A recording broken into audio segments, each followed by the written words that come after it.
बबुनी के लागल बा शहर के हवा औरी पढ़ावा, कहानी की गौवे में नौवा लिखावा औरी पढ़ावा। मनोज तिवारी जी से मैं ये पूछना चाहती हूँ, आप भी मोहनिया के हैं, मैं भी मोहनिया से ही हूँ, हम दोनों का जिला भभुआ ही है। मेरी मम्मी ने सच में मुझे बाहर जाने का अवसर सिर्फ इसीलिए नहीं दिया क्योंकि उनको हमेशा ये लगता रहा कि बाहर जाओगी तो तुम्हें शहर का हवा लग जाएगा। जी हाँ दोस्तों, नेहा सिंह राठौर इस बार मोदी और मनोज तिवारी पे जमकर हमला बोला है। जी हाँ दोस्तों, मनोज तिवारी के कुछ गाने हैं जिन गानों को लेकर भारी आपत्ति जताई है नेहा सिंह राठौर। और मोदी के भी और मोदी के परिवारवादी जितने लोग हैं, जितने भी परिवारवाद का नारा लगाते हैं या बेटी पढ़ाओ बेटी बचाओ वाला जो अभियान चलाते हैं, जो मोदी जी खुल के बोलते हैं बेटी पढ़ाओ बेटी बचाओ, उस पे ये पूरा आपत्तिजनक अपना बयान दिए हैं। और क्या क्या कहती हैं ये सारा चीज़ हम बताएंगे। जो इनके शब्द हैं, अगर शब्द आप सुन लेते हैं तो कल से फिर मोदी को लोग गाली देना शुरू कर देंगे। तो ये हम पूरा इनका शब्द सुनाएंगे, लेकिन उससे पहले दोस्तों हम आपसे निवेदन करना चाहते हैं कि आप हमारे चैनल को सब्सक्राइब कर ले, प्यारा सा बेल बटन दबा दें ताकि हम इसी तरह से उनका हर गाना आपको देते रहें या उनका जो भी वाक्य हो वो हम आपको सुनाते रहें। तो चलिए सुनाते हैं ये। नमस्कार दोस्तों, मैं नेहा सिंह राठौर। मोदी जी के परिवार के तमाम लोग मुझे गालियां दे रहे हैं क्योंकि मैं इनके परिवार के कुछ भोजपुरी सदस्यों का असली चेहरा सबको दिखा रही हूँ।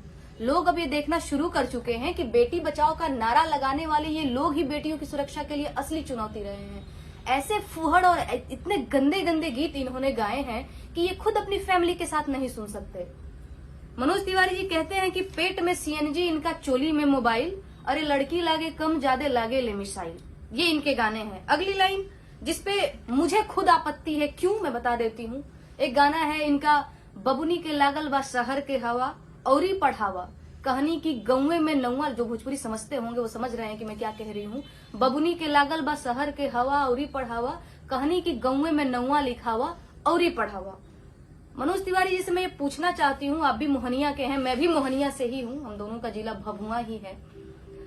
मेरी मम्मी ने सच में मुझे बाहर जाने का अवसर सिर्फ इसीलिए नहीं दिया क्योंकि उनको हमेशा ये लगता रहा कि बाहर जाओगी तो तुम्हें शहर का हवा लग जाएगा। हमारे यहाँ से बनारस काफी नजदीक है, मुझे कभी नहीं जाने दिया गया। मैं हॉस्टल में रह के पढ़ना चाहती थी पर मेरी मम्मी नहीं जाने दी क्योंकि उसको लगता था कि मैं शहर जाऊंगी, मुझे शहर का हवा लग जाएगा और मैं बिगड़ जाऊंगी। मैं मनोज तिवारी जी से पूछना चाहती हूँ कि आपके इस गीत की वजह से न जाने कितनी लड़कियों की शिक्षा बाधित हुई, आप इसकी जिम्मेदारी लेंगे? वो अलग बात है कि मैं तो थोड़ी लड़ाकू लड़की थी तो मैं लड़ झगड़ के नहीं मैं ये करूंगी। जिन लड़कियों ने संघर्ष नहीं किया या नहीं कर पाई, वो हार गई, वो आज भी घर गृहस्थी में चूल्हा चौकी में अपना जीवन बिता रही हैं। कितनी लड़कियों के आपने अवसर खत्म कर दिए, आप जिम्मेदारी लेंगे इसकी? आप कितना भी उठक बैठक कर लीजिए, कान पकड़ करके माफी मांग लीजिए, लेकिन आपके पाप खत्म नहीं होंगे क्योंकि जिन लड़कियों के आपने अवसर खत्म किए हैं वो अब कहीं चूल्हे चौके में ही अपना जीवन बिता रही हैं। वो बहुत कुछ कर सकती थी, वो डॉक्टर बन सकती थी, वो इंजीनियर बन सकती थी, वो पार्लियामेंट जा सकती थी, वो नहीं जा पाई। इसकी भरपाई कर पाएंगे आप? सिर्फ यही गाने नहीं है, कुछ गाने और मैंने लिस्ट किए हुए हैं। आप लोग भी समझिए कि भोजपुरी में ये जो धुरंधर लोग आज संसद की शोभा बढ़ा रहे हैं, कैसे कैसे इनका बैकग्राउंड रहा है, कैसे कैसे इनके गीत रहे हैं। ए डबल चोटी वाली तोहके टांग ले जाइम हो, लड़की हिया हाई वोल्टेज वाली करेंट मारे ले, लगाई दही चोलिया के हुक राजा जी, और ओही रे जगहिया दांते काट लिहले राजा जी टाइप गाना। एक और गीत है, बड़ घर के लड़की है बिगड़ल बुझाली साइकिलिया वाली, सटा के देह में जाली साइकिलिया वाली। मुझे याद है हम रामगढ़ पढ़ने जाते थे, साइकिल से जाते थे और एक पुल आता है भरीगावा पुल करके, वहां पे 4-5 लफंगे हमेशा बैठे रहते थे। हम 3 सखियां जाते थे, मैं और मेरी और 2 दोस्त, और ये गीत हमेशा वहां पे बैठ करके वो लड़के गाते रहते थे, हमें छेड़ते रहते थे। तो आप इसकी जिम्मेदारी लेंगे? हम लोग कभी अपने घर पे नहीं कह पाए बस इसलिए कि मम्मी पापा को बता देंगे तो कल से जो स्कूल जा रहे हैं ये भी जाना बंद हो जाएगा। आप इसकी भरपाई कर पाएंगे? मेरे सवाल जारी रहेंगे और मुझे पता है आप इसका जवाब नहीं दे पाएंगे।